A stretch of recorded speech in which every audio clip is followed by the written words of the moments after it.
Bom dia. Onde estamos? Bom dia a você que está nos acompanhando nesse debate a respeito do coronavírus e sobre as possibilidades da sua prevenção e também o que tem sido feito até agora pelas autoridades, né? Meu nome é Wagner Romão, eu sou professor de Ciência Política do IFISH, aqui da Unicamp. Eu estou aqui com a professora Silvia Gatti, do Instituto de Biologia, com a professora Filomena, aqui da Faculdade de Enfermagem, e o professor Gustavo, da Faculdade de Ciências Médicas, né?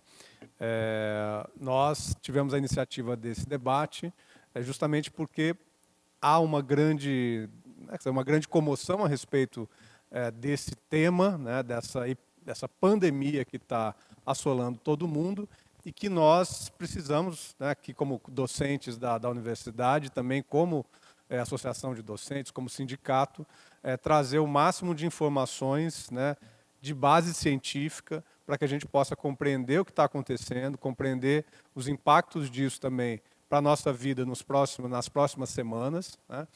E também discutir alguns outros aspectos relativos a como que as instituições, as escolas, as universidades, outros espaços de atuação governamental têm se portado a respeito dessa pandemia, né?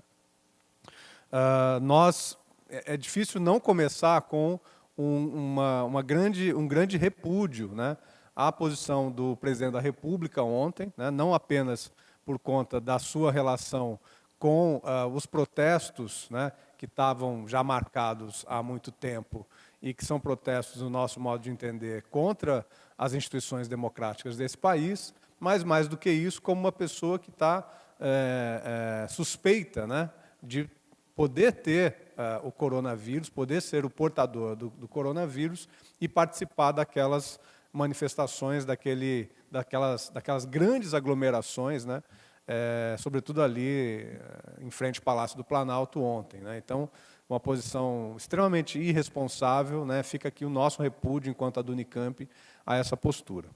Como é que vai funcionar aqui?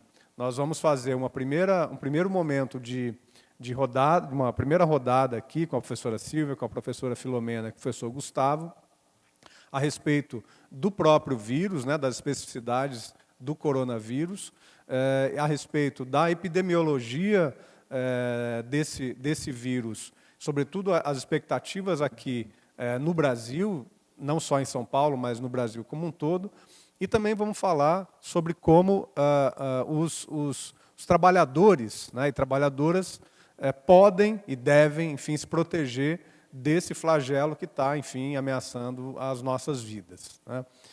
E eu peço que vocês, pelo Facebook, aqui por esse canal onde a gente está fazendo essa transmissão, podem enviar suas questões, as suas perguntas.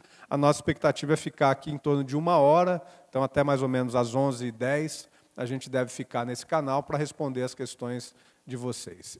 E pedimos também a você que está nos acompanhando para que compartilhe no seu WhatsApp, no seu próprio Facebook, no seu e-mail, na sua lista de contatos, o nosso endereço da nossa página, para que a gente possa, enfim, chegar ao maior número de pessoas.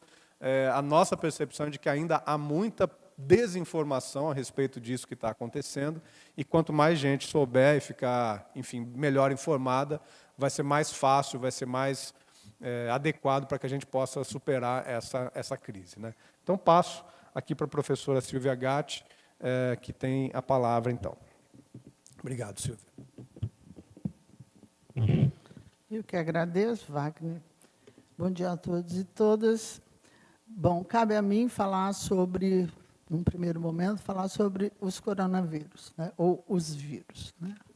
Os vírus são o quê? São entidades biológicas, né, e que estão associadas a todas as células vivas, a todos os organismos vivos, dos mais simples, monocelulares, até os mais complexos. Então, eles têm uma característica de serem essas entidades biológicas com ácidos nucleicos ou do tipo DNA ou do tipo RNA, né? E que uma vez associado a uma célula, é capaz de ser replicado por essa célula e, a partir do momento que ele é liberado dessa célula, ele pode infectar novas células, né? Esse é sempre o objetivo dos vírus, né? Infectar uma célula para poder ser replicado por essa célula, para poder atingir uma nova célula e, assim, se manter na natureza, né? Os vírus não são vilões clássicos, ou eles podem até ser tidos como vilões, mas eles não são só vilões, né? Existem, até hoje, praticamente 1.500 espécies de vírus descritas, mas nós podemos chegar a alguns milhares, né? Com as novas metodologias, muitos novos vírus têm sido descritos. Alguns desses vírus causam patogenias em seus hospedeiros, outros replicam nesses hospedeiros sem causar sinais, sem causar sintomas, né? Na verdade, essas infecções, as infecções virais, são muito mais numerosas do que os casos de doenças associados a essas infecções virais. Por quê? Porque a maioria das infecções virais, como acontece até para o coronavírus, esse novo coronavírus, a maioria das infecções são brandas, né? Não levam à morte da célula, ou, na verdade, não levam a um processo, né, no organismo de resposta a esses vírus, que sejam contundentes para o aparecimento de sinais e sintomas. É clássico na virologia que, quando nós estamos respondendo às infecções virais, isso é sinal de que nós estamos tentando debelar o vírus. Muitas das infecções são absolutamente inaparentes. Muitas vezes, por quê? Ou porque nós já tivemos infecções prévias por esses vírus, ou porque fomos vacinados, né, contra esses vírus, então, mas nós somos os sujeitos, ou todos os organismos são os sujeitos de manutenção desses vírus na natureza. Há uma especificidade nos vírus com relação aos seus hospedeiros, mas essa especificidade ela pode ser rompida. Por quê? Porque, principalmente, os vírus do tipo RNA, eles sofrem uma variabilidade nesse processo da relação com o seu hospedeiro. Quando o vírus RNA se multiplica num hospedeiro, ele produz uma constelação de vírus diferentes, muitos dos quais não são viáveis, porque não se completam. Alguns são viáveis e se completam, mas são diferentes entre si no que tange à possibilidade de infectar uma nova célula. Eles não são infecciosos. Ou podem infectar novas células, mas não são capazes de passar para 1, 2, 3 hospedeiros à frente, né? Isso vem do quê? Isso vem de um processo de coevolução dos vírus com seus hospedeiros. Os vírus são importantes para nós no processo de coevolução, deixando para a gente características, até mesmo associadas ao nosso ácido nucleico, como é o caso de vários retrovírus, né? Mas também sob o ponto de vista da nossa evolução e seleção. Então, há uma importância para nós e para todos os seres com relação à presença desses agentes etiológicos, ou, vamos dizer, essas entidades biológicas. No coronavírus, os vírus podem ser envelopados, porque tem uma membrana lipoproteica, igualzinha à nossa célula, até porque ele rouba essa nossa célula, parte, né, dessa membrana, ou não envelopados, ok? Coronavírus são vírus envelopados, que têm essa membrana lipoproteica.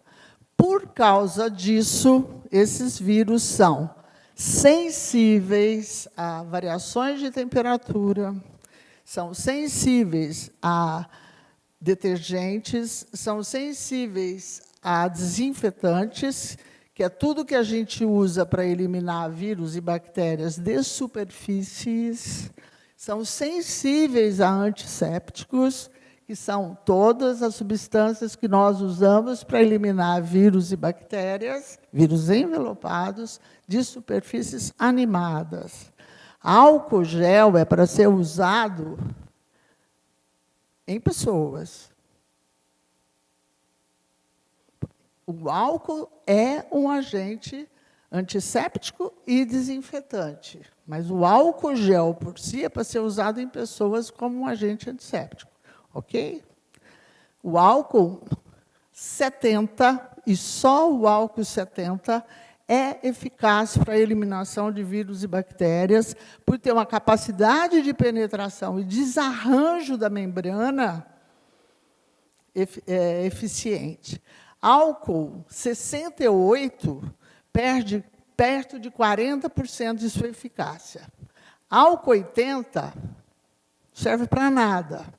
Álcool 100, quer matar um vírus da sua mão com álcool 100, enfia sua mão inteira no álcool 100 e espera 1 minuto. É assim, né? É a capacidade, porque o álcool, quando você coloca o álcool 100 sobre a sua mão, ele evapora, ele vai embora. Então, a capacidade de ficar é que está relacionada à capacidade de desinfecção ou de antisepsia. Então, por isso que é importante lavar as mãos com sabão, sabonetes, detergentes, seja o que for, né? Por um tempo correto. Quando eu lavo as mãos, o que eu estou fazendo com os vírus? Eu estou removendo-os mecanicamente pelo processo de lavar as mãos e estou fazendo a antisepsia das minhas mãos pelo poder detergente, né, associado aos sabões ou aos sabonetes, que é mais alteração de pH, carga, que atuam nessa membrana, ok? Então, eu estou mandando embora os coronavírus pela pia abaixo, ok? Quando eu passo o álcool gel, fazendo todo aquele movimento importante de contato do álcool gel com a minha mão, então, não é uma gotinha de álcool gel que eu tenho que colocar na mão, é a quantidade suficiente para que eu, ao manusear toda a mão, e de preferência também o cotovelo, eu cante 2 vezes parabéns para você, e aí a minha mão secou.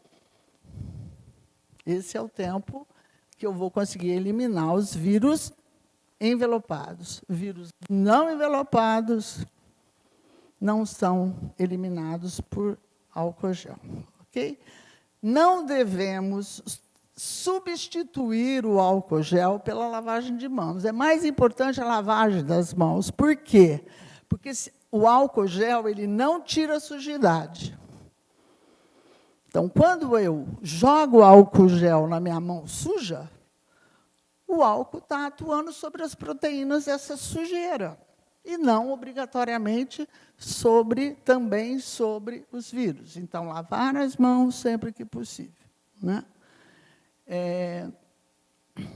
O novo coronavírus, ele é novo por quê? Porque ele veio de uma outra espécie e se associou ao homem e conseguiu, no homem, uma característica de ser possível de ser transmitido de um homem para outro homem, para outro homem, para uma população e assim sucessivamente, né? Ele adquiriu o quê? Ele adquiriu a característica, agora, de ser um vírus de humanos. Ele é um novo vírus que veio de uma espécie animal, há ainda uma controvérsia, mas parece que efetivamente seria de morcegos, né? Ele adquiriu a característica genética, dado a sua característica de variabilidade, né, de atingir agora receptores das células humanas, e, com isso, ele é capaz de infectar essas células. Que células? Todas as células do sistema respiratório, nariz, boca, até o pulmão, e também já há dados demonstrando que ele infecta células do intestino, né? Isso aí é uma outra forma de possibilidade de dispersão desses vírus. Ok? Cada um de nós que tenha infecção é capaz de transmitir essa infecção. Por quê? Esse vírus, a gente não transmite a infecção, esses são erros que a gente comete. A gente transmite o vírus, né? Por quê? Porque ao falarmos, ao tossirmos, ao permitirmos, quando temos coriza, eu mesma agora acabei de passar a mão no meu nariz, né? A gente pega o vírus na mão ou joga o vírus para o ambiente. E esse vírus faz o quê? Ele se deposita sobre superfícies, protegido por água, não é? Para o processo. Uma outra pessoa pode vir, tocar esse local onde os vírus estão depositados e, como é muito comum, levar a mão ao rosto e permitir o contato desse vírus com as mucosas, ou do nariz ou da boca, e, a partir daí, essa pessoa está infectada. Ok? Então, cuidar do ambiente também é importante. Fazer a desinfecção é importante, de maçanetas de porta, de corrimões, de coisas que a gente... celular. A gente põe o celular, a gente chega no restaurante, a primeira coisa que a gente faz é colocar o celular sobre a mesa. Vamos evitar esse tipo de coisa, né? Então, sol, a radiação solar é importante, porque ela mata o coronavírus, né? A radiação ultravioleta. Não gosto de falar matar, ela neutraliza, ela deixa o vírus não infectante. Abram suas casas, abram suas janelas, deixem o sol entrar. Isso é bom para diminuir a carga viral no ambiente e, com isso, diminuir a possibilidade de transmissão dos vírus. Isso é uma coisa que não está sendo falada, mas que eu acho que é importante, porque eles são vírus susceptíveis a esse tipo de situação natural, ecologicamente determinada para diminuir a população de vírus em superfícies ou mesmo em suspensão. É isso. Obrigada. Obrigado, Silvia. Então, por favor, Mena, fica à vontade. Bom dia, obrigado, Wagner, né, por essa oportunidade da gente dialogar aí com a comunidade acadêmica, os professores, estudantes e também com a comunidade. E, assim como a professora Silvia colocou, é muito importante divulgarmos informações técnicas, científicas, né, sobre isso, até para a gente entender de onde as coisas vêm, né, e como é que a gente pode fazer para atuar no sentido de diminuir a possibilidade da exposição, do risco, e agora, né, estamos numa outra fase aí da epidemia no Brasil, que é uma etapa de talvez medidas mais restritivas, como a gente já vem tomando, e também de mitigação, ou seja, a gente tem que cuidar das pessoas, cuidar para que elas não passem para as outras, para que não piorem, e a gente tem que cuidar daqueles mais fragilizados, mais vulneráveis, né? Então, é nessa etapa que a gente está. Então, do ponto de vista, né, dando até sequência do que a professora Silvia falou, esse vírus, né, novo vírus, ele tem, né, assim, tudo é muito novo mesmo, né? Então, na medida em que as situações vão acontecendo no mundo, né, a partir da China e agora com o epicentro da pandemia aí no continente europeu, daqui a pouco o epicentro será a América Latina, né, já está começando, a gente tem que pensar o que significam, como que está a situação epidemiológica, o que a gente pode esperar para os próximos momentos e o que a gente pode fazer para reduzir aí o impacto dessa epidemia, né? Então, primeira coisa, né, tem sido mostrado que ele é um vírus de alta capacidade de transmissão. Então, ele é muito rápido na transmissão. A sua transmissibilidade é muito rápida. Então, cada pessoa doente pode infectar 2, 3, 4 pessoas. Isso é um fenômeno populacional que nos dá possibilidade e a capacidade de tentar interferir nesse processo. De que forma, né? Então, primeiro, nós estamos vivendo uma pandemia, né? Como já foi anunciado aí pela OMS. O que isso significa? Que todos os países do mundo, praticamente, né? Nós temos, acho que, 180 países no mundo, mais ou menos, contando os vários territórios, praticamente todos estão afetados. Então, com mais ou menos casos, significa que todo mundo hoje está com risco, não semelhante, mas muito próximo de aumentarem os casos, né? Então, como é que estamos hoje no Brasil? Diariamente isso muda, né? Se a gente for considerar a situação que nós estávamos há uma semana atrás, e inclusive conversamos isso no dia 11 na nossa assembleia aqui na Unicamp, o cenário mudou muito rapidamente, né? Por quê? Porque agora a gente está no momento da epidemia em que a gente tem transmissão comunitária sustentada. O que isso significa na etapa do plano de contingência que a gente tem no país, né? Significa que uma pessoa pode passar para outra sem necessariamente a gente ter que ficar descobrindo a origem, né? Se ela veio de fora, de um outro país, de quem ela pegou, quer dizer, agora é transmitido para todo mundo, né? Então, é nessa hora que a gente tem que ter essas medidas mais restritivas, de contenção. Por quê? Porque é a única forma que a gente tem de diminuir a exposição daqueles não doentes daqueles doentes. Então, uma questão fundamental, né, no momento em que estamos, em que o Brasil ainda tem condições de ter medidas para diminuir o impacto desse crescimento rápido da epidemia, por exemplo, qualquer pessoa com sintoma leve, né? O que é um sintoma leve? A pessoa está bem, ela tem lá uma coriza, tem uma tosse, um quadro parecido com um resfriado comum, fique em casa, não vá trabalhar. A gente sabe o quanto que isso é difícil, o quanto que isso é complicado para algumas pessoas, né? Depois acho que o professor Gustavo vai discutir um pouco essas questões, mas essa é uma medida importantíssima. Por quê? Porque a gente tem uma capacidade dos nossos serviços e ele está direcionado para atender os casos em que a pessoa está com febre, está com uma tosse, está com falta de ar. Então, essas pessoas têm que procurar o serviço. Por quê? Porque a gente pode intervir o mais rapidamente possível para evitar que o quadro dela se agrave, né? Por quê? Porque a gente sabe, como a professora Silvia falou, esses vírus têm capacidade de causar infecção, mas na maioria dos casos, o próprio organismo vai debelar essa infecção, e ela não vai ter tantos sintomas graves, né? Então, ela vai conseguir reagir.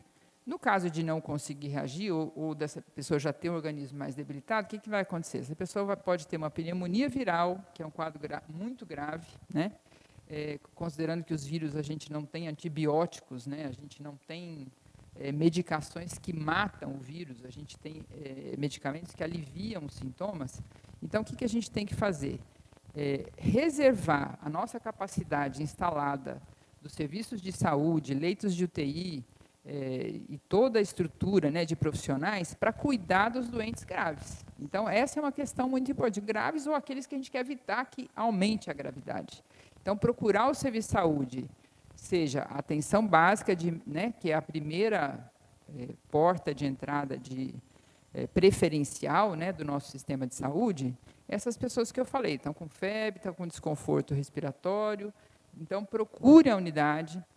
A gente não vai colher exame de todas as pessoas para confirmação se é o coronavírus ou não, né? Nós vamos colher, sim, em algumas situações em que é necessário, para monitorar a circulação do vírus, para monitorar quais as pessoas estão mais afetadas, né? Traçar um perfil aí dessas pessoas, mas a gente tem que reservar o nosso serviço de saúde para as pessoas que realmente estão numa condição em que ela precisa de um cuidado de enfermagem, um cuidado de assistência médica, talvez um encaminhamento para um serviço de retaguarda hospitalar e, eventualmente, né, sabe-se que em torno de 5% das pessoas vão evoluir para uma gravidade que justifica um leito de UTI, com ventilação mecânica, né, um respirador, em que você precisa salvar a vida dessa pessoa porque ela tem no sistema imunológico dela ou no quadro ou por doença crônica, ou porque é mais idosa, uma dificuldade em dar uma resposta, né, sem esse recurso terapêutico para combater o vírus. Então, a gente tem que investir nisso, salvar vidas, a gente tem que garantir que a gente consiga, com essas medidas de restrição, fique em casa se você tiver um quadro leve, evite aglomerações o máximo possível, evite aglomeração. Eventos esportivos estão cancelados no país. A maioria dos estados, pelo menos aqueles que a gente sabe em que a possibilidade de aumento dos casos é real, né? O estado de São Paulo, Rio de Janeiro, Minas Gerais, Bahia, os estados do Sul, né? Essa possibilidade de crescimento rápido daí da curva de aumento dos casos, ela é real, já estão tomando medidas nesse sentido de, inclusive, recomendação de suspensão de aula, as pessoas que têm condição de trabalhar em casa, né? Agora, temos inúmeros outros problemas sociais que a gente pode debater aqui, né, para que essas medidas sejam viáveis e possíveis e necessárias, né? Então, hoje, qual é a situação no mundo? A gente tem situações trágicas acontecendo no continente europeu, a situação na China já parece que tem uma regressão dessa curva, né? As medidas tomadas já foram suficientes para debelar, ou pelo menos para diminuir, né, essa capacidade de infecção do vírus. E a gente está vivendo uma situação dramática ainda no continente europeu e estamos começando aqui no continente sul-americano, principalmente. Estados Unidos também a coisa já foi, né? E aí já foi no sentido assim, está muito sério, né? Está muito grave também, né? As pessoas com transmissão comunitária já há muito tempo e também com um quadro sanitário bem complexo, né? Então, o Brasil, a gente ainda tem a chance de tomar essas medidas para reduzir o máximo possível o impacto da epidemia, né, em relação à saúde das pessoas e à complicação, etc., etc. Então, a gente tem que pensar seriamente nisso. Essas medidas restritivas de contenção, elas são necessárias, são importantes nesse momento, e a gente tem que investir pesado na informação e na comunicação, né, porque, sem isso, a gente não vai ter não só um convencimento, mas talvez assim, algumas pessoas não consigam, mas a gente tem que fazer de tudo para que a gente tenha o mínimo possível de pessoas na rua. Por quê? Porque é uma questão lógica, né? Quanto menos gente doente ou potencialmente doente circulando, menor a chance da gente expor as pessoas, elas ficarem doentes e passarem para as outras, porque, como eu disse no início, a capacidade de transmissão do vírus é muito rápida, muito alta, né? Então, isso é um problema. Inclusive, é maior do que o H1N1, né? A letalidade do vírus é maior do que o H1N1, isso tem sido mostrado na literatura dos países onde isso está sendo analisado, né? Então, é uma questão importante para a gente discutir. Acho que é isso por hora, daí a gente pode voltar ao debate. Obrigado, professora Filomena. Professor Gustavo, por favor. Bem, agradecer a companhia aqui, as falas da Silvia e da Mena, Wagner. O que eu queria trazer aqui para a gente pensar junto, talvez um pouco diferente do que as colegas trouxeram. Uma epidemia é um momento em que a gente está pensando a comunidade, pensando a sociedade, pensando o direito à vida. Então, junto com as tragédias, com as dificuldades, também vem uma oportunidade da gente refletir um pouco sobre como que a gente está preparado e o que a gente tem feito para defender a vida, né? A gente sabe, a Mena acabou de falar, a importância que o sistema de saúde tem, né? Os países com sistema de saúde melhor estão mais preparados para lidar com a situação. Os países com sistema de saúde mais fragmentado ou inexistente, como públicos, né, como é o caso dos Estados Unidos, estão muito mais vulneráveis. Então, uma questão que eu acho que é importante da gente pensar é o que as nossas políticas têm feito para deixar a nossa sociedade mais preparada para lidar com situações difíceis, inclusive as situações que são mais invisíveis, né? A gente tem tido, no ano passado, a gente teve uma perda de 9 bilhões para o Sistema Único de Saúde. Isso é muito grave, né? Isso significa que é um sistema que já tinha dificuldades, ele perdeu em 2018 também em torno de 13 bilhões. Então, além disso, além do dinheiro que vem a menos, também houve dificuldades de gastar o que tinha sido acordado do Ministério gastar. Então, a gente vive um momento em que um conjunto de políticas ela tem diminuído a capacidade da sociedade de defender a vida, né? Porque o SUS é uma dessas políticas, né? A gente perdeu mais médicos, a gente aumentou a mortalidade infantil, a gente diminuiu a quantidade de vacinas. Se a gente pegar os relatórios aqui da própria prefeitura do ano passado, a gente vê que citologia oncótica diminuiu, número de consultas diminuíram.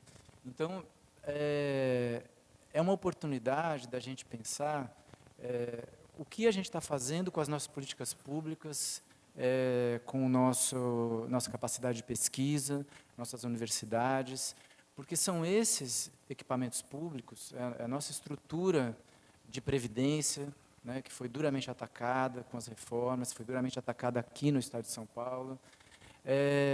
A gente está falando que os mais vulneráveis dessa epidemia são os idosos. O que a gente fez com eles até agora?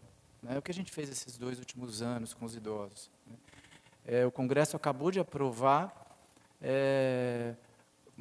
a possibilidade das pessoas com renda per capita até R$ 522 receberem o benefício por doença. São pessoas idosas, doentes ou com algum tipo de deficiência, que a família precisa, a maioria das vezes, parar de trabalhar ou tem um gasto enorme para cuidar dessas pessoas.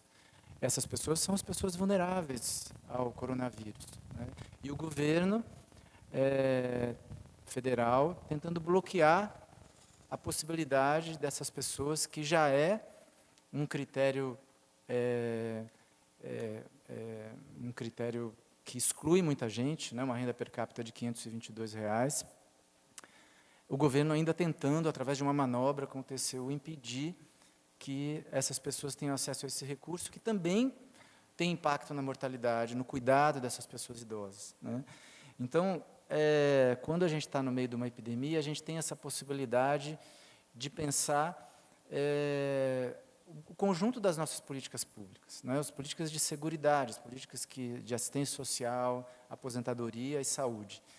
E o balanço que a gente faz, apesar da gente ainda ter um sistema de saúde que vai nos proteger nessa epidemia, que tem trabalhado para aumentar leitos e procurar leitos para um possível quadro de saturação e colapso do sistema, a gente tem tratado muito mal todas essas políticas públicas. Então, é uma oportunidade que a gente tem de pensar sobre isso, de rever como a gente tem lidado com essas políticas. Talvez, se a gente quiser, porque isso inclusive é uma declaração, né, de várias pessoas do governo federal, e a gente tem visto isso em todo o sistema público, uma diminuição de trabalhadores, né? Pessoas que, pelos motivos, por todas as reformas que se anunciavam e aconteceram, se aposentaram, pessoas que saíram e que não foram recontratadas, né? Mesmo na Unicamp, a gente teve perdas de saídas de professores que não foram repostas. Isso está em torno de 8%, né, desde que a gente parou de repor. E entre os funcionários, em torno de 13%. Então, as universidades, isso não acontece só na Unicamp, as universidades públicas, né, os serviços públicos, eles estão com a capacidade de trabalho diminuída por políticas que declaram abertamente que querem diminuir o número de funcionários públicos. Ora, é impossível uma sociedade cuidar das pessoas numa situação dessa sem que tenha gente e serviços públicos investidos, né, com com recursos. Então, eu queria trazer essa dimensão, porque eu acho que a epidemia é uma oportunidade da gente pensar até onde a gente precisa ir para realmente defender a vida numa sociedade. A outra coisa que eu queria comentar é a questão da desigualdade. Eu conversava agora há pouco, né, com a Mena aqui, com a Silvia. Em geral, a gente sabe, na saúde pública, que a saúde, o adoecimento, a morte, ela depende de um conjunto de condições sociais também. Então, a gente sabe que a mortalidade ela é maior entre os mais pobres, um conjunto de doenças prevalentes e graves acometem de forma mais grave os mais pobres. Então, quando a gente pensa medidas de proteção ao coronavírus, a gente tem que levar em conta a desigualdade. Então, por exemplo, quando a gente está falando de fechar escolas públicas, quantas crianças dependem da merenda na escola pública? E o que a gente vai fazer para proteger essas pessoas? A gente está falando que as pessoas que têm sintomas, elas não devem sair de casa. Se o sintoma não for grave, elas têm febre, ou têm coriza, ou têm tosse, elas devem ficar em casa. Como a gente vai apoiar essas pessoas para poder fazer isso? Tanto quem trabalha por conta, quanto quem tem um empregador. Né? A pessoa vai ter que pegar ônibus, sintomática, ficar numa fila, para pegar um atestado médico para dizer que ela está com sintoma. Então, obviamente, as pessoas que estão em estratos sociais mais baixos, elas vão ter muito mais dificuldade de fazer isso. As pessoas que estão em estrato social mais baixo, elas vão ter muito mais dificuldade de parar de trabalhar, porque parar de trabalhar significa parar de comer, e parar de comer também mata. Né? Perder o emprego também mata. E isso não é força de expressão, isso é visível epidemiologicamente em todo mundo. Então, as nossas políticas de proteção contra o coronavírus, elas têm que se diferenciar para proteger as pessoas que são mais vulneráveis, tanto por desnutrição, quanto por excesso de trabalho, quanto por condição habitacional. Um conjunto de fatores que predispõe a uma imunidade mais baixa, predispõe a um estresse maior. Então, esse é um debate que a gente precisa fazer quando a gente está pensando as políticas que vão proteger as pessoas do coronavírus. Obrigado, Gustavo.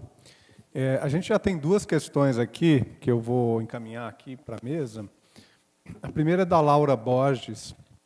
A Laura pergunta o seguinte: o Brasil já está no nível para realizar a quarentena total, como no caso da Itália? E sobre realizar isolamento, isso significa isolamento total ou podemos sair para comprar pão, ir almoçar, ir no restaurante? Então, essa é uma primeira questão. E a do Luiz Felipe, lá, que é professor na Universidade Federal de Itajubá, um colega nosso. Então, o Luiz Felipe também pergunta sobre essas medidas de isolamento social, como suspensão de aulas. Né? Lá no caso de Itajubá, especialmente da universidade, não há nenhum caso diagnosticado na região e as aulas continuam normalmente. Então, são questões relacionadas ao isolamento e que acho que eu gostaria também de colocar essa questão sobre o que pode acontecer nos próximos dias, né, em termos do desenvolvimento da pandemia. Aqui, no nosso caso, ela está mais concentrada em São Paulo, no Rio de Janeiro, né, mas se há a expectativa dela avançar para outras regiões do país. Quem quer falar? Pode ser, meu.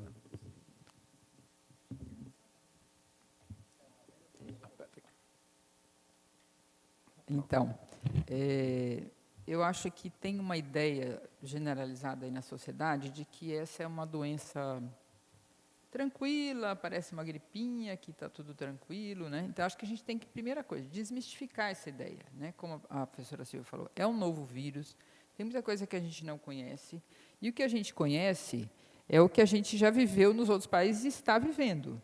Então, na nossa opinião, aí, como alguém da área de saúde pública, da vigilância, epidemiologista, infectologista, uma doença que até ontem você tinha em torno de 142 mil casos no mundo, com mais de 5 mil mortes, acontecendo num tempo tão curto, ela não é bobinha. Né? Um problema sério, é um problema sério de saúde pública no mundo, e a gente tem que ficar muito atento em relação a essas coisas. Então, primeira coisa, não vamos banalizar, não vamos considerar que a coisa é tranquila e que está tudo certo, então, porque não tem um caso aqui ou acolá, a gente não tem que tomar todas as medidas, né? Tanto essas medidas individuais, como muito bem falou a professora Silvia, né, de proteção sua, né, como pessoa, lavagem das mãos, do ambiente, todas essas medidas que são fundamentais, mas também essas medidas coletivas. Então, saber exatamente qual é a hora de fazer uma quarentena como a Itália, a gente gostaria de não chegar à situação da Itália, né? Por quê? Porque talvez, né, não podemos julgar, não sabemos, mas assim, como o professor Gustavo colocou, tudo isso depende muito da resposta que o sistema de saúde dá a uma situação como essa, né? Inclusive a letalidade. A letalidade está se mostrando diferente nos vários grupos sociais, nos vários países, né? Então, quando a gente fala que parece que ela está diferente do H1N1, talvez seja até por isso, porque as realidades sociais, econômicas e de resposta do sistema de saúde está sendo diferente em cada local, né? A gente só tem o que a gente tem, as nossas evidências são os dados que a gente dispõe. Então, é difícil dizer, Itajubá vai ter que parar já a suspensão de aulas no ensino médio, fundamental, na universidade? Difícil dizer, né? A Unicamp tomou uma medida, assim, né, hoje considero acertada, né? A gente podia dizer, não, mas qual era o momento? Qual não era o momento? Tinha que esperar o quê? Né? Então, a gente se precaver, talvez até pecar pelo excesso nesse momento, eu ando defendendo isso. Né? Por quê? Porque a gente tem que... as coisas mudam muito rápido.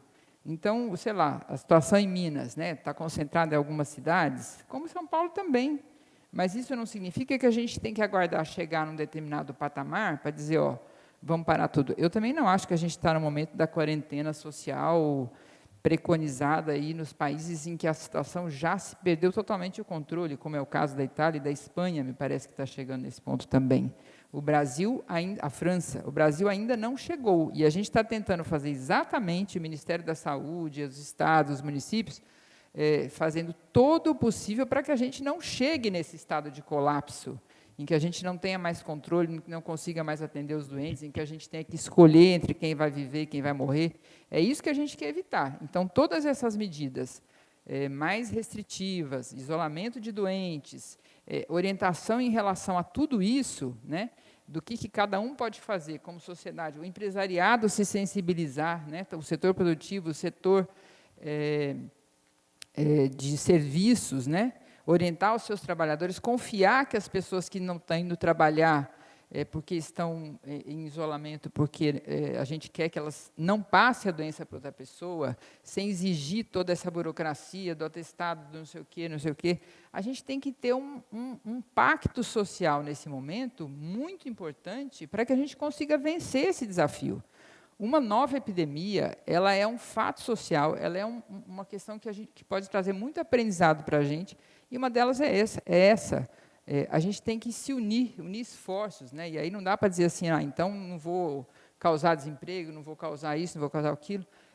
Tudo bem, o nosso maior ônus são perdas de vida, né? De vida de pessoas e de situações como essa. Então, a gente tem que fazer de tudo para evitar. É lógico que nós vamos ter sempre pessoas morrendo em outras situações, só que isso vem agravar aquilo que a gente já tem de complicado, que é o que o Gustavo acabou de dizer. O nosso sistema de saúde já está penalizado por uma série de coisas. Nós já temos outras pessoas com doença crônica, com doença... Sarampo. Sarampo continua matando, continuamos com problema em relação ao sarampo. Com dengue. Então, isso só vem agravar um sistema de saúde que já está com problema. Então, a gente tem que pensar nisso no momento em que adota medidas mais restritivas, de contenção, pensando que a gente pode reduzir o impacto da epidemia e a gente não chegar à situação, por exemplo, que estão vivendo esses países. Obrigado, Mena. Deixa eu passar para a Silvia aqui, que tem comentar essas duas questões, mas também uma questão do Adriano Rodrigues. O Adriano diz assim: bares e casas noturnas estão lotadas aos fins de semana. Eu trabalho em um bar onde passou 260 pessoas, em média, na sexta, e 200 pessoas no sábado. trabalho no atendimento direto ao público. Como fica? Estou exposto? Qual a recomendação?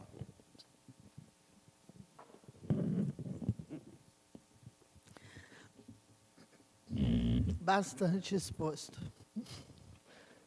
Quer dizer, você entrou em contato com um conjunto de pessoas supostamente felizes, né, vamos dizer assim, que estavam comemorando alguma coisa, brindando, mas possíveis de serem já contatantes, né?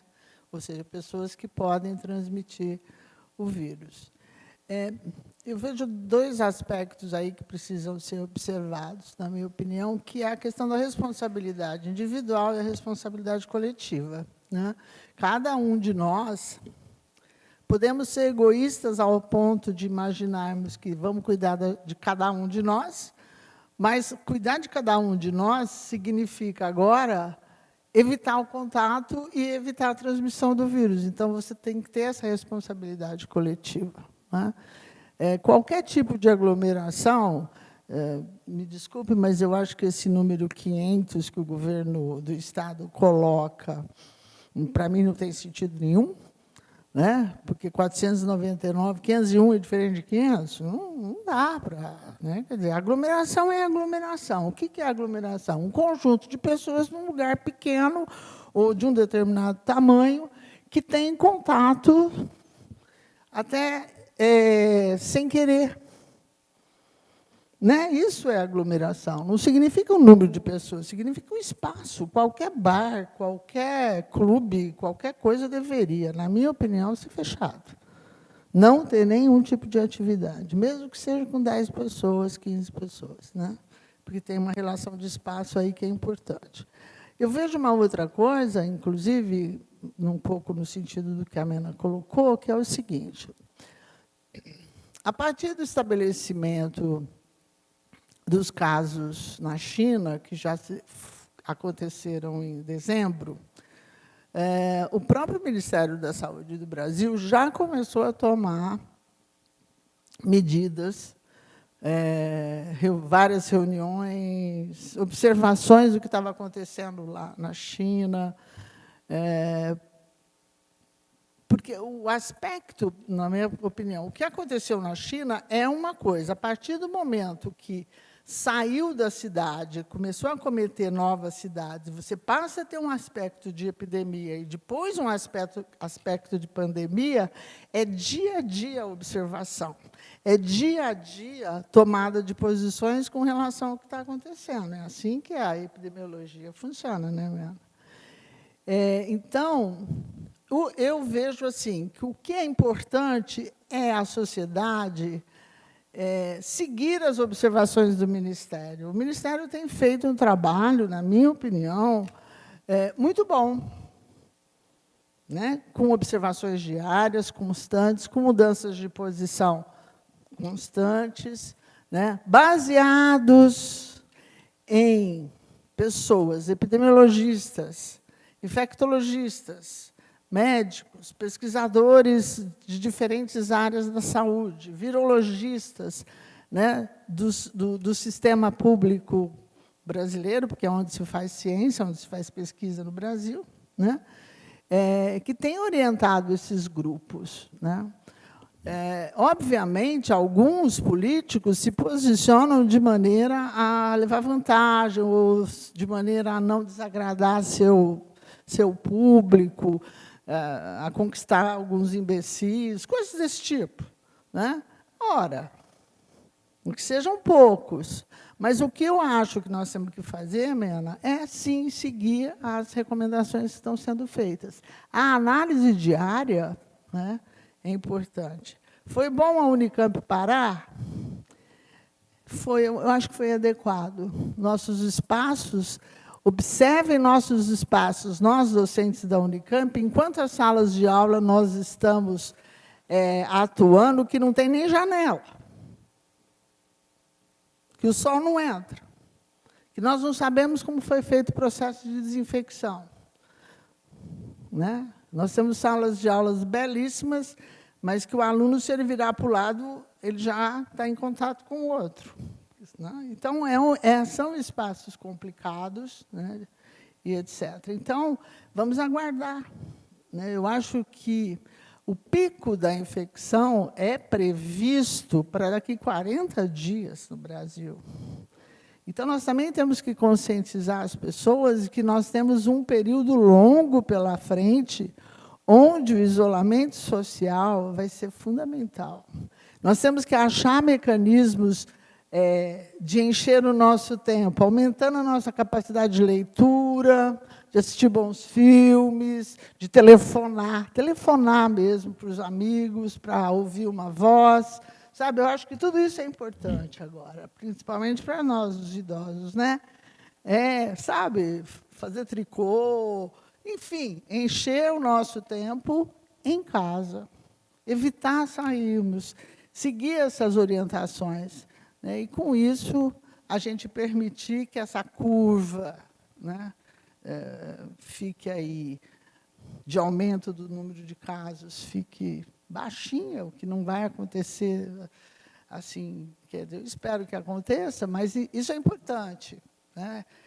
Seguir as orientações, não é uma questão, é uma questão que está sendo baseada em estudos, em análises científicas, por observação do mundo todo. Nós estamos aprendendo com o mundo e vamos ter que aprender com a gente mesmo, inclusive com os nossos erros, porque nós temos uma situação de ambiente diferente para o coronavírus. Como é que ele se comporta num país como o nosso, né, com o tempo de sol que nós temos aqui, que é onde ele estava antes, não existem lugares onde não tem nem sol.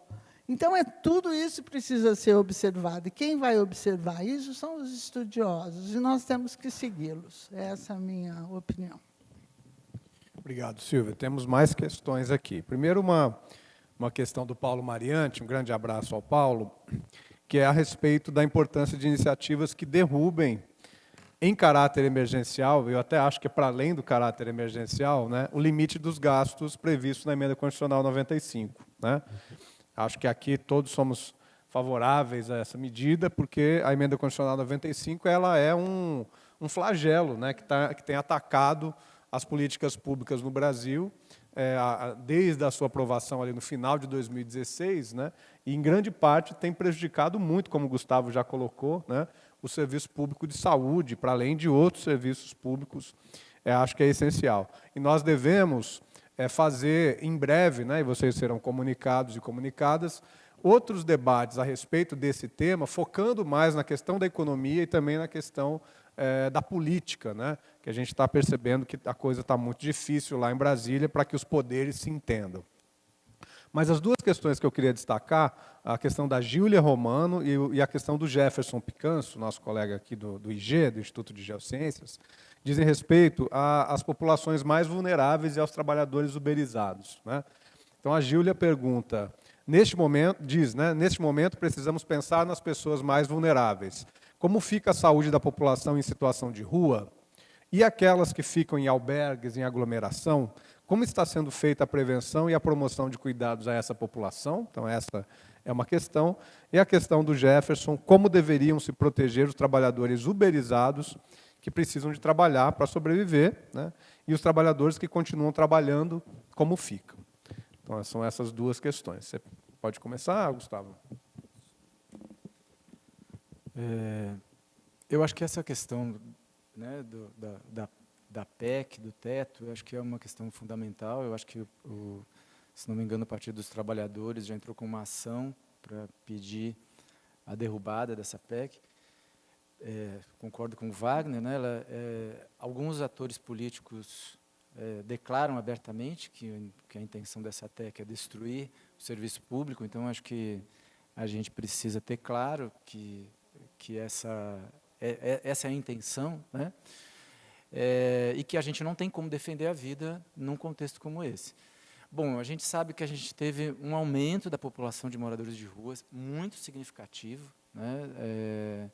A gente sabe que é muito heterogêneo o modo como as cidades lidam com essa população.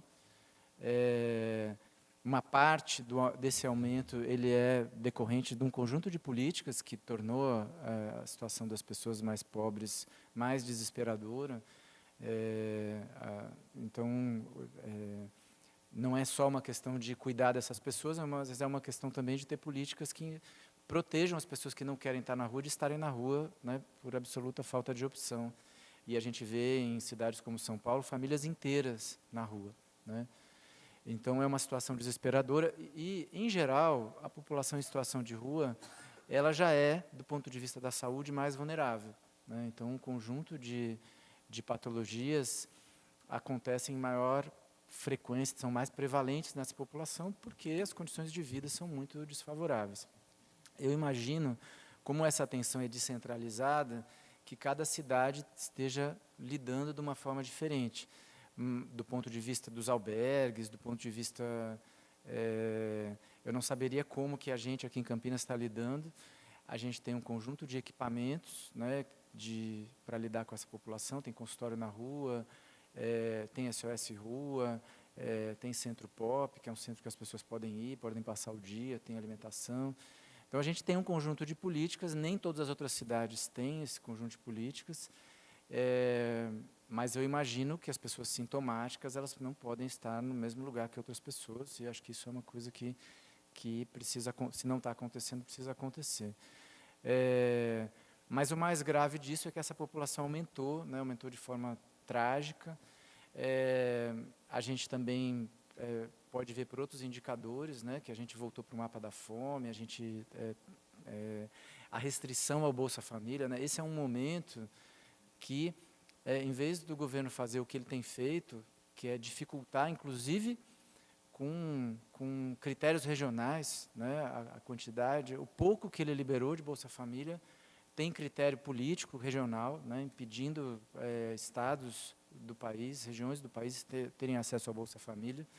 Esse é um momento que precisa ter novo recurso para o Bolsa Família e as pessoas precisam ter acesso, porque imagina a quantidade de pessoas por conta da crise econômica que já vinha vindo, que não tem como não aumentar com as medidas que vão ter que ser tomadas para o coronavírus.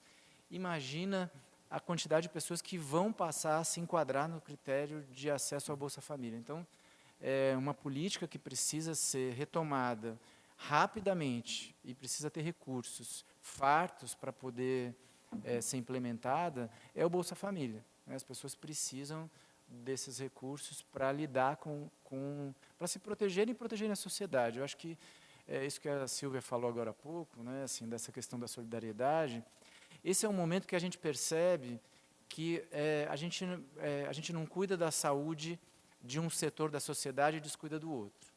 A gente percebe a interdependência. A saúde, ela mostra para a gente o tempo todo que a gente na sociedade depende um do outro. Não dá para cuidar de uma parte e descuidar de outra. Então, se a gente quer enfrentar o coronavírus, a gente tem que dar condição dele ser enfrentado em todas as classes sociais, né? E algumas classes sociais, elas vão ser mais atingidas, elas já são mais vulneráveis por um conjunto de fatores, e elas vão ser mais atingidas pelas medidas restritivas, pelas medidas de restrição de aglomeração. Então, a gente precisa cuidar dessas pessoas e a gente tem políticas que a gente pode lançar mão, né? Então, a gente precisa lançar mão dessas políticas, recuperar essas políticas que, como eu falei, vêm sendo destruídas ou atacadas fortemente. Queria, Mena, incluir uma outra questão aqui da Juliana Fernandes. Na verdade, são várias questões da Juliana, né? Como pensar numa quarentena que leve em conta a questão das pessoas em situação de rua, das favelas, dos trabalhadores informais, um pouco no sentido do que o Gustavo já estava falando. Uma quarentena aqui neste país e em outros deveria pensar tabelamento dos preços de álcool, gel, sabão e máscaras. Deveriam surgir normativas proibindo a compra de máscaras por quem não precisa? Não seria o caso e o momento de implementar uma renda básica universal, à la Suplicy, emergencial?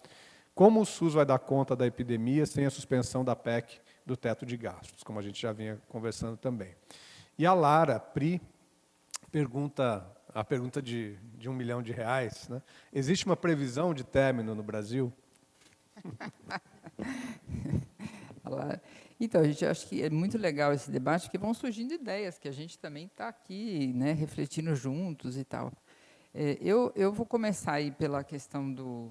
Acho que o Gustavo já respondeu alguma coisa em relação a essas populações muito vulnerabilizadas, que, de alguma forma, na minha opinião, elas vivem já um isolamento social, né? As pessoas têm muita dificuldade de fazer coisas básicas, para sair da ocupação onde vivem, para fazer coisas elementares até de ir a um serviço de saúde. Então, assim, a gente hoje já tem um isolamento. Agora, o que acontece? Se chega, né, um vírus desse numa região muito vulnerabilizada, essas pessoas vão ser mais afetadas, porque vivem juntos, elas não têm 2 banheiros, às vezes elas não têm nenhum banheiro para lavar as mãos, elas não vão ter acesso a álcool gel. Então, tudo isso a gente tem que considerar e pensar soluções ou respostas, né, para mitigar essas situações que, com certeza, se o vírus afeta e vai afetar, a gente tem que pensar essa realidade, porque ela é nova, né? Enquanto a Europa também tem áreas de muita vulnerabilidade, mas talvez na América Latina isso seja uma novidade que nós vamos ter que lidar. A gente não sabe exatamente como é que a gente vai ter que fazer, né? Eu gostaria de também debater um pouco esse aspecto daí da PEC, da derrubada do teto, né? Assim, de alguma forma o Ministério já está pedindo suplementação, porque sabe que é impossível enfrentar uma situação como essa sem suplementação, né? Os dados estão mostrando o quanto que esse aperto já está tendo impacto, né? Então, por exemplo, chegar ao ponto da gente não ter equipamentos de proteção individual para os trabalhadores da saúde, particularmente para a enfermagem, né? E aí aqui eu vou falar em relação à enfermagem, porque é uma categoria que tem segurado a onda aí no mundo inteiro, né?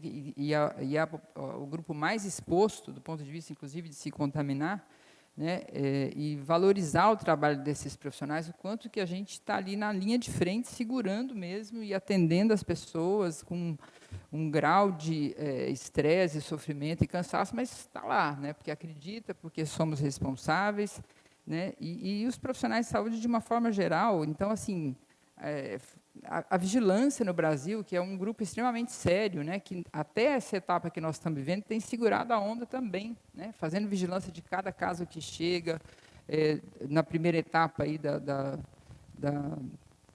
do plano de contingência, né, dos que vêm de fora, depois a transmissão local e agora um trabalho de definição mesmo, né, de aonde nós vamos, né, atacar, porque como que está circulando o vírus, quais são as características, né. Então, é incansável esse trabalho, né, dos nossos profissionais de saúde, de vários grupos, e aí discutir, inclusive, como é que a nossa sociedade valoriza o servidor público, né? Todas essas coisas que estão para ser votadas aí em relação à reforma administrativa. Então, isso também, a epidemia pode ser uma oportunidade também para a gente discutir essas coisas, né? Como é que a sociedade brasileira está falando hoje e vendo? Quer dizer, num momento desses, você vê a importância. Assim, é óbvio que a gente é importante, é óbvio que a ciência, que a educação, que o servidor público, que nossa dedicação à ciência, ao estudo, ao trabalho, ao cotidiano, ao serviço duro ali na sala de aula, no serviço de saúde, o quanto que isso tem que ser valorizado. Tem países tomando iniciativa. A própria OMS declarou esse o Ano Mundial da Enfermagem, né, por considerar que esse é um profissional vital para a garantia da vida, da sobrevivência, da proteção das pessoas, do cuidado, né? Então, assim, eu acho que fica evidente, talvez quando eu digo que a epidemia é um fato social, ela serve para revelar tanta coisa que muitas vezes as pessoas não param nem para olhar, nem para pensar. Então, eu acho que ela pode trazer aprendizados do ponto de vista de tudo, né? Do conhecimento do vírus, do conhecimento de como é que nós enfrentamos, como é que a gente cuida das pessoas, como é que a gente vive em sociedade, como é que a gente lida com esses desafios todos, né? Que a gente não vive só. Mesmo no isolamento, a gente não está só, né? O isolamento é uma medida para debelar um pouco mais, para diminuir o impacto, mas isso não significa que nós precisamos estar sós, né? Eu vi aí fugindo um pouco do assunto, eu fiquei emocionadíssima com uma demonstração na Itália, né, das pessoas cantando nas casas, né, eu achei aquilo belíssimo, quer dizer, o quanto que o mundo pode ser solidário, pode ser civilizado, né, o quanto a gente tem que também se unir pensando como sociedade, como profissionais, né, o quanta besteira a gente escuta de governos e que a gente tem que falar, meu Deus do céu, né, o quanto a gente é maior do que tudo isso, né, o quanto a gente pode ser um mundo melhor, né. Então, eu acho que as epidemias têm essa capacidade de trazer à tona esses grandes aprendizados.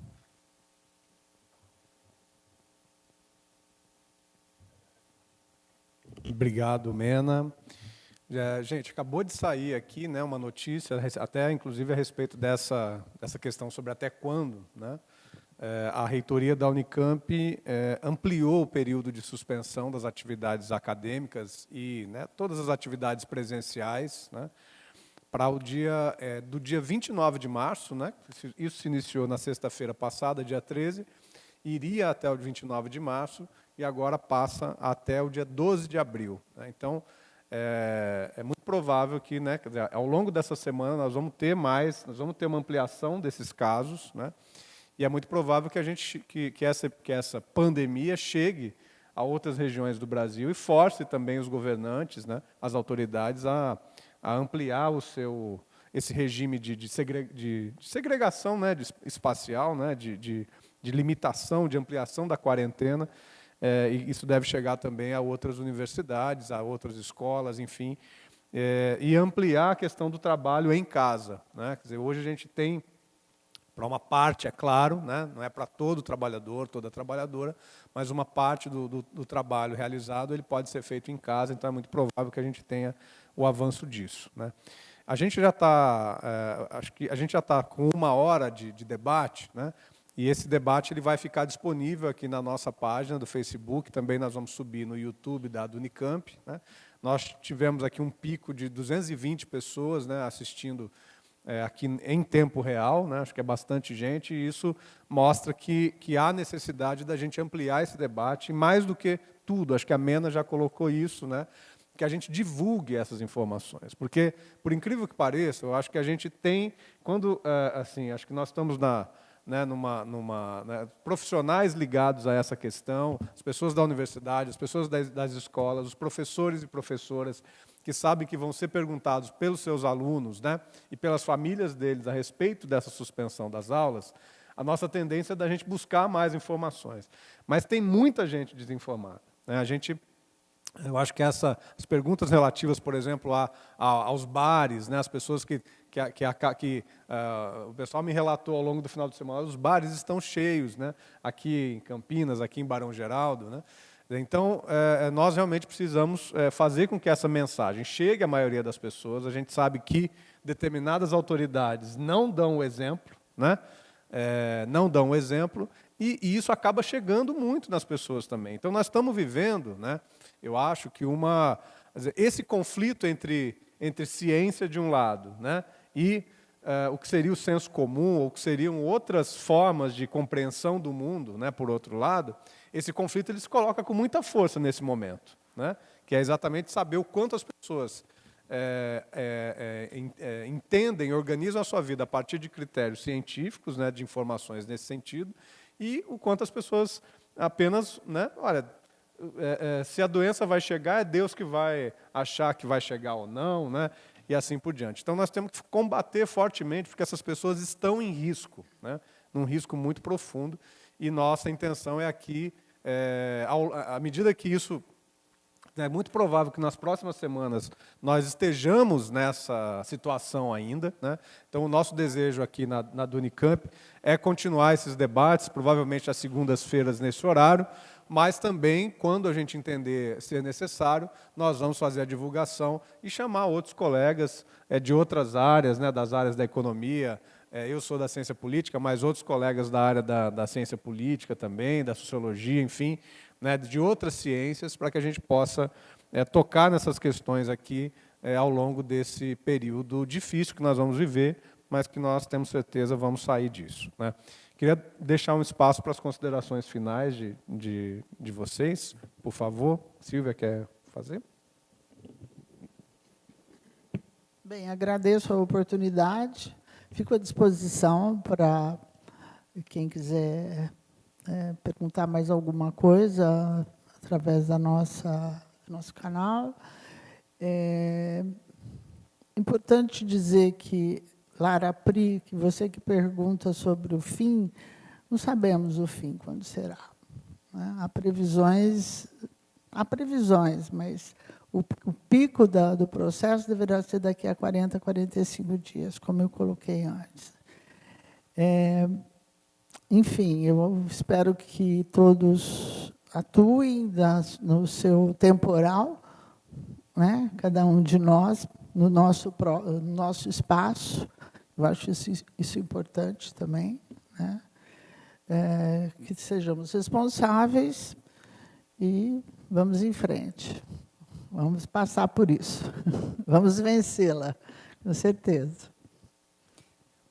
Eu também gostaria de agradecer aí, acho super necessário esse tipo de debate, né? Essa ideia de trazer outras pessoas, né? Olhar essa pandemia sob vários ângulos aí, né? Do conhecimento e de outras áreas, acho que isso enriquece muito. A gente aprende bastante aqui, né? Eu aprendi muita coisa hoje com a Silvia e com o Gustavo, né? Trazendo essa reflexão mais ampla, eu acho super importante. E acho que a gente também vai superar, sim, vai ter muita dor, vai ter perda, vai ter muita coisa difícil, não tenho dúvida disso. Eu só gostaria de lembrar que também esse momento, né, diferente que a gente está vivendo na nossa vida, além de servir para reflexão, em que a gente aprenda também, né, e use a tecnologia a nosso favor.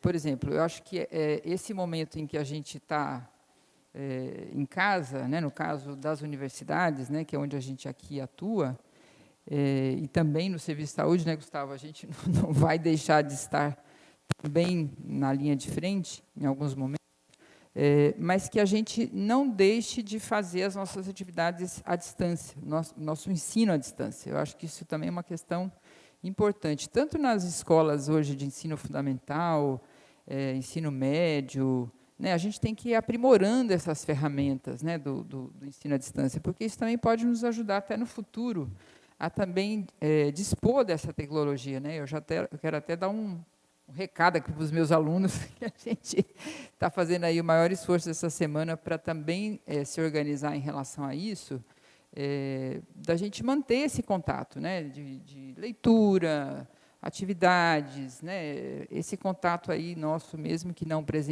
presencial, mas um contato também que pode ser muito rico, também de muito aprendizado, né, do ponto de vista de muito material que a gente tem também para aprender e agregar nessa etapa aí de suspensão das aulas.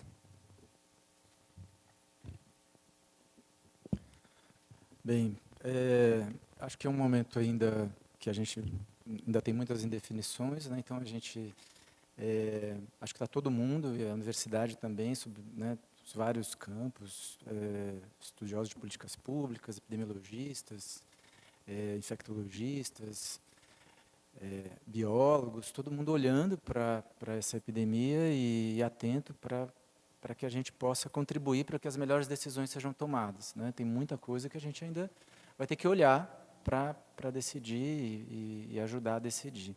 Eu acho que tem um ponto, como a gente está aqui num espaço sindical, né, acho que tem um ponto que é a questão dos trabalhadores, que a Mena chamou a atenção, né? A gente já faz alguns meses não, já faz algumas semanas, pelo menos, que o Ministério anunciou, né, a importância da atenção primária, e a gente sabe disso, reforça isso, mas também a gente sabe que a gente ainda não chegaram na ponta, né, equipamentos de proteção, fluxos claros, de como é que a gente vai lidar, né?